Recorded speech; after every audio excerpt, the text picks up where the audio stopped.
Blue eyes hypnotize तेरी कर दिया मैनू।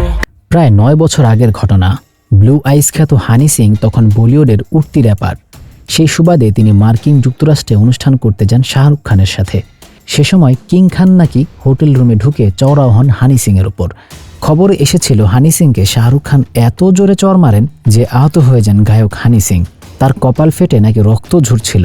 সেদিন আর মঞ্চে পারফর্ম করতে পারেননি হানি সিং। সে সময় এই ঘটনাকে কেন্দ্র করে বলিউড পাড়ায় উঠেছিল আলোচনার ঢেউ। অতীতের এই ঘটনাকে মিথ্যে দাবি করে এবার মুখ খুললেন হানি সিং। সম্প্রতি ওটিটিতে মুক্তি পেয়েছে এই গায়কের জীবন নিয়ে নির্মিত তথ্যচিত্র ইয়ো হানি সিং।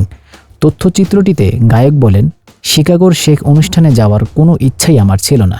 আমার ছিল মৃত্যুর ভয়। আর তাই প্রথমে হোটেল রুমে ঢুকে মাথার সব চুল কেটে ফেলেন হানি সিং। তারপর নিজের মাথায় নিজে একটি কফি ম্যাগ দিয়ে আঘাত করেন।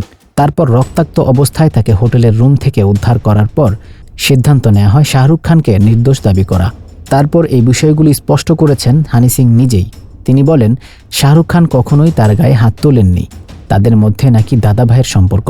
হানি সিংয়ের বোনও এই বক্তব্যকে সমর্থন করেছেন। গেল 20 ডিসেম্বর নেটফ্লিক্সে মুক্তি পাওয়া এই তথ্যচিত্রে তুলে ধরা হয়েছে হানি সিংয়ের জীবনের নানা অজানা বিষয়গুলো। N24 এর সঙ্গেই থাকুন, সাবস্ক্রাইব করুন।